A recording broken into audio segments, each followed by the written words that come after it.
Mekke'de okup жүргөнүбүздө Чубак устаз бизге өтө көп эскертет эле. Вакыт деп. Меккеге ким барса билет, Меккеде светофорлор узак жанат, 2 мүнөт, ажылыкта 5 мүнөт, 10 мүнөт жанат. Анан пробка болот. Атайын бир китепти Чубак устаз машинасына салып койчу. Ошол машинада окула турган китеп, ал башка жерде окулбайт ал китеп. Биз да ошондой бир китеп салып койгонбуз. Танакудат аль-Албани аль-Вадихат деген китепти Шейх Хасан ас-Саккафтын. Ошол 3 томдук китеп. Ошол 3 томдук китепти светофордо окуп бүтүргөнмүн. Аллаху акбар. Светофор токтогондо алып окуйбуз. Светофордо жүргөндө кайра жаап койсун. Убакыттан пайдалануу.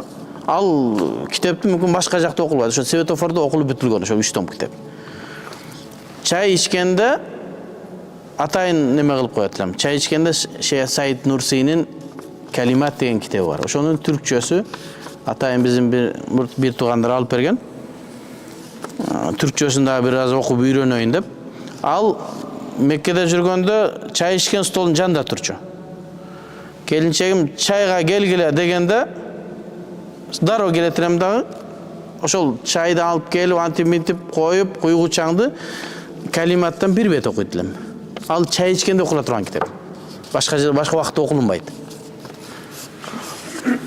Ошондой болуп адамдар ар бир нерсесине өзүнө убакыт коюш керек китеп окууну. Бизде мисалы үчүн өмүр деген бир инибиз бар. Басып жүрүп китеп окуйт. Кулагында доктор Салахтын эмеси жаңгырып турат. Үйүнө барсаң телевизорунда окуганда китеби жүздөгөн китептерди окуп чыккан. Бүгүн да бир китепти сүйлөштүк. Madkhal Fiqh Hanafi'nin usuluna girүүнүн madkhalı var. Ad-Dirasat деген китеп. Ошону 5 жолу окуп чыктым дейт.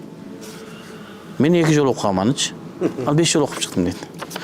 Адамдар өзлөрүнүн убактыларына эмне көңүл буруусу керек.